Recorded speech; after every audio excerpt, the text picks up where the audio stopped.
Hi, welcome to the channel. I'm David Noble, racing fan talking motorsport.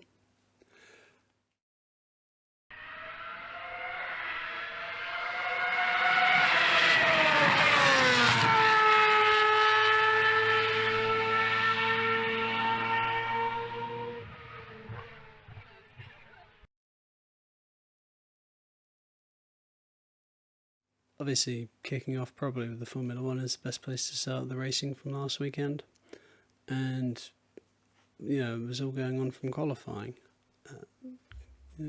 Q1, you had the strange situation where a Haas got through to Q2.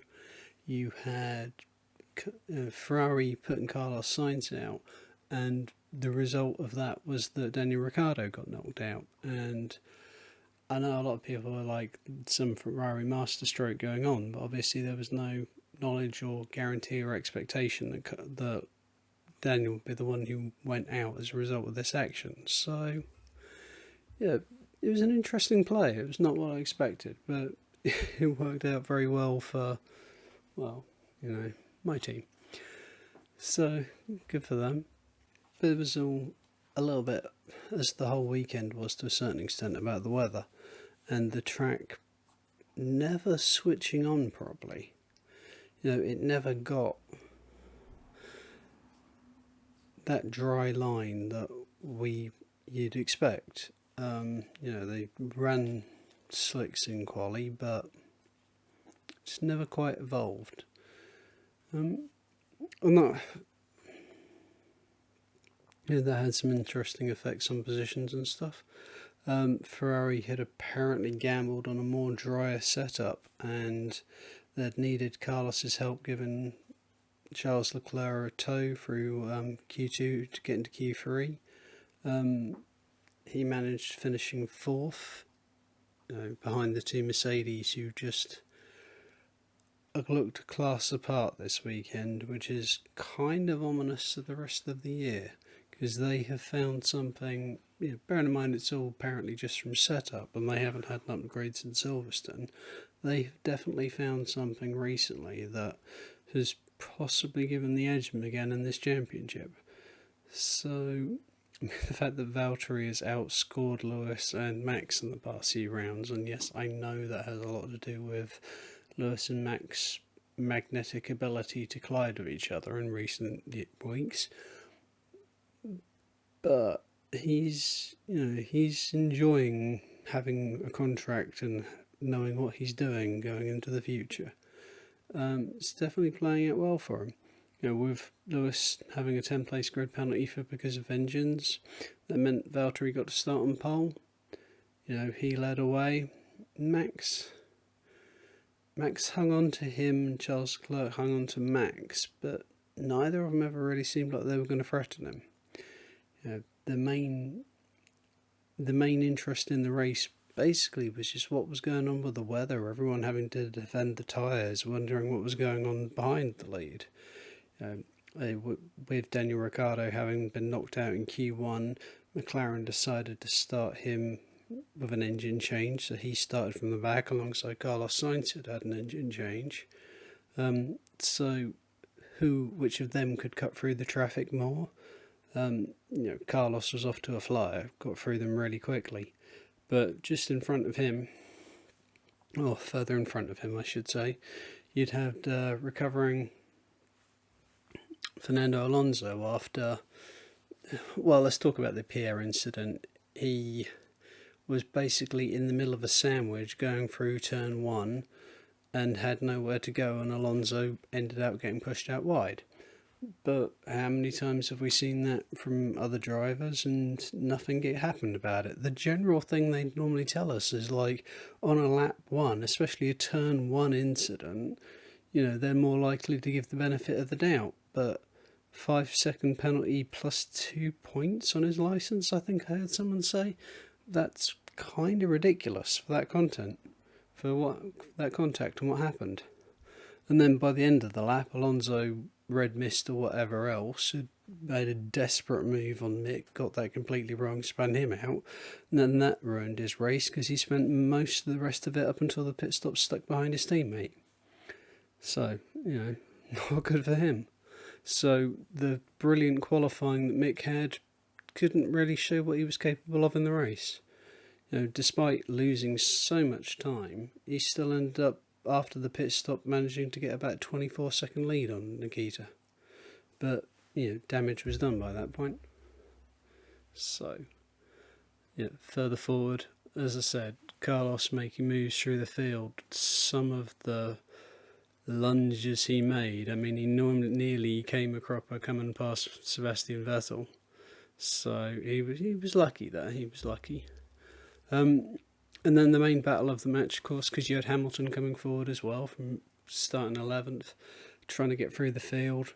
He was stuck behind Yuki for a bit, just while the track was sort of trying to work out where it was at, and he made a very bold move on him to get past him, which was cool. And the next few cars were pretty easy, to be honest with you. And then he caught up with Perez, who... tricky. You kind of feel like he should have been qualifying higher up, and for some reason it just didn't happen.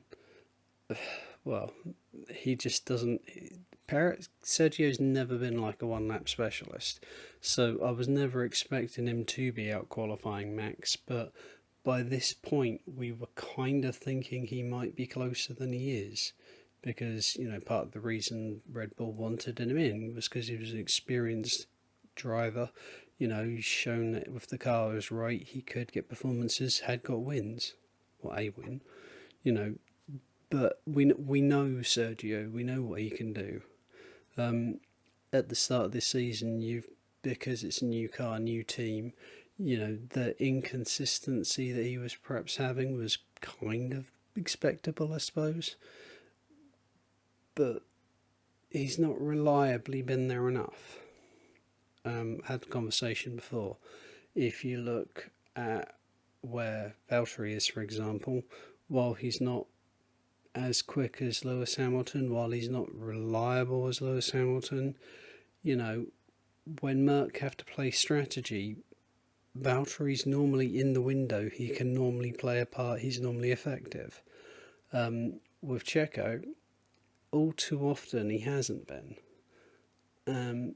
Which obviously, that's what he's been brought in to do. He's been brought in to be up there. And unless they're playing him in with strategy, he more often than not isn't. But absolute fair play to him this weekend. Holding Lewis up like that, Lewis making a bold move, Checo making a bold move back and managing to keep the lead. I don't think we had that down as happening, and that was possibly one of his strongest performances this season for Red Bull. There was proper wheel to wheel, and people have been pointing out not colliding. So fair play, that was good work. But the weird thing was the weather, because under any normal circumstances, any other track, you would, after a certain amount of time, the track would dry up, people would go into slicks. But in this race, it was like people were trying to make the tyres last as long as possible and take care of the tyres and whatever else, and trying to wait for when the track would change and like the dry tyres and stuff would come in. And it never did. And you just had people staying on the same tyres, staying on the same tyres. We're going to try and stay on the same tyres. To the point where people were talking about going to the end on them, on the one set of tyres, which I think they were saying hasn't happened since 1996. There's a reason for that. It's almost never an advisable strategy or one that will work. Ocon did play it, and, fair play to him, he got in the points. But something in the last 10 laps, he lost something like 40 odd seconds to Sainz. So, while people were saying, Merck shouldn't have pitted Lewis, if he had stayed out on them, there's every reason to believe that he would have dropped like a stone. But, you just don't know, and that's the thing. They chose to play it safe, which, if you miss the boat the first time, then you've got to kind of, you've got to make a decision eventually, and they chose to pit him. and it was probably 5-10 laps too late. But the thing is, when Lewis and Charles were asking, can we go to the end on this? What's our relative pace compared to other people? The cars that had just pitted were going through that graining phase that we then saw Charles and Lewis go through. So it's like Ferrari and Mercedes were going off that data, thinking, okay, that's their pace, instead of taking into account, but they're going to get a lot quicker. So they sort of like almost kit-fooled themselves into it. But it made it interesting at the end, what's going to happen, who's going to get where. And, well, Valtteri was gone. Valtteri put in a very Lewis-esque kind of performance. He was just, I'd say, different gravy that day. He had it. It was his. From a championship point of view, I can't help the Red Bulls looked quite pleased with themselves. Max and Perez definitely looked quite pleased with themselves. I'm pretty sure Max probably wouldn't have looked that pleased had Lewis been the Mercedes that beat him. But he can afford to drop points to Valtteri, so there you go. It's all got very exciting in the upper midfield, though, hasn't it? Because, Charles finishing where he did, Carlos having a strong race to get his Ferrari into the points, Lando not having an average and an okay race in 7th, I suppose, but Daniel not being able to quite get the race he wanted. It's closed up to 7.5 points again in the Constructors' Championship for 3rd place. I'm liking that. No, I know, Ferrari fan, but I'm liking the battle. I'm enjoying this, and fair play to McLaren, and I'm just liking being involved in it, and it's a great fight. There's not a lot really to say more about the Formula One, other than just how close it is.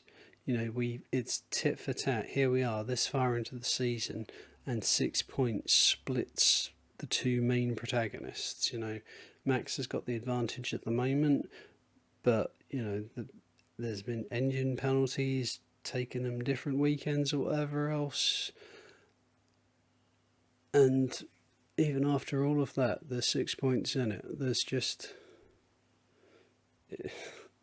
nothing. No Formula 2 or Formula 3. Formula 3 is done. IndyCar is done. Formula 2, for some reason, has got about a 2-month break in its calendar, because that makes bloody sense. But there were other series racing. There were 3 other series racing where they were able to announce a champion. And 2 of them series, that was races to spare. So you had FRECA, Formula Regional European Championship by Alpine, and Gregor Saucy had such a commanding lead on it. Anyone who's watched these videos knows that it's like the guy who's been making moves recently is Franco Colapinto, and Michael Beloff actually has been doing rather well as well, but neither of them are in any risk of winning or challenging for a championship. They're the wrong guys to be needing at the front. And it's like, Hedger and David, for example, just reliably scoring points, but not the podiums, not the constant pressure. Like when you looked at Formula Renault last year, for example, Victor Martins, Caio Collet, round after round, it was just the pair of them constantly at the front, nip and tuck, just the slightest advantage here, there, one DNF, it just changed it all. But we haven't had that this year. It's just like, for whatever reason, Gregor Saucy has just stole it, and I can't work out why. But this weekend, what we had was Prema suddenly remembering they were Prema, and just, like race 1, they were starting 1-2 on the grid, Aaron and Beganovic. Unfortunately for Dino, he got caught up in like a turn one incident that took him and Franco Colapinto out. Mari Boyer being basically getting given the main blame for it. I think he just lost the back end and left the others with nowhere to go into the gravel trap. Which it happens. It's just unfortunate. It did sort of feel like it stole like what could have been a good race, but you still had lots going on. You had Belov fighting for the lead with Paul Aron. He went into the lead off the first turn. But from a champion point of view, it was basically decided after lap one because Hedrin David, the only real challenger left, had to go into the pits to get a new nose, which took him completely out of the points. And when you have 36 cars, I think it was, on the grid, he was never going to manage to fight his way back through that lot to get anything meaningful. So all Gregor Saucy had to do was basically stay in the points, and he was confirmed champion, which is exactly what happened. You had a one-lap shootout. You had a one-lap shootout at the end when the safety car got hauled out again, and Aron got away well again. He led Belov over the line second. Saucy came home in fifth. Title rounded up and taken. So it was kind of more of the same in race two. Paul Aron knew the circuit well from his Italian F4 days, and it was a circuit which apparently kind of plays to his racing strengths. He can brake late there, and it showed. You had him from Saucy, the champion, nothing really to prove, but wanted to try and help his team in the team's championship. Bogdanovic, another strong showing. Colapinto a fourth. So sort of off the start, you had Bogdanovic up to second, Colapinto down to fifth, Belov in fourth, with Saucy third, and it sort of stuck like that quite a lot at the front after that. You had sort of several cars going off further down the field, battling each other pretty close to position. But the safety car, 6 minutes left, and at the restart, Saucy had quite a long train behind him, and the others had got ahead of him. He managed to hold station on that long straight, didn't get overtaken at all, so did what he needed to do again. Red flag came out in the last lap after a big crash on the start-finish straight. And the race finished Aron, Bogdanovic, Saucy. So, as I said, Prema showing Prema form for the first time with like a couple of double podiums, I think it might have been, because Vidales might have gotten to the podium in the first race. And that's not... They were the people we were expecting to win the championship going into this. So what's happened? Why have they not managed to get on board or understand the new powertrain that they've got on the back of it? Because obviously they were running... FRECA last year had the Alfa Romeo engine, I think it was, in it, whereas this year, because it's combined with the Formula Renault, it's running the Alpine unit. So teams that have come over from the Formula Renault have experience with that power unit, whereas the teams that came from FRECA, or FREC, Formula Regional European Championship, as it was last year, don't have experience with that power unit, which may have shifted the balance a little bit. But Prema, if this is an indication, seem to have got on top of it now, albeit a little bit late, but Saucy might not be having it all its own way for the rest of the year. So, one round left in Monza, again another Italian circuit, one that Paul Aron knows quite well. He is now up into second place in the Drivers' Championship, so while he can't win it, there's a lot to play for, lots of points up for grabs in terms of super license points and stuff, so it's definitely going to be worth keeping an eye on. Another championship which had a winner, this time in the final round, was the DTM. And going into it, you had Liam Lawson, who... a controversial season. There's some people who have been like, he's got away with overtakes and moves on people he probably shouldn't have done. And a lot of people will point out he's had it done to him as well. And this weekend, basically the first corner in both races, in race one he got kind of Kelvin van der Linde went for a move on him that didn't work. Liam lost the lead as a result of that. Eventually sort of came back home in the podium. Maxi Götz won, which kept him in the title fight.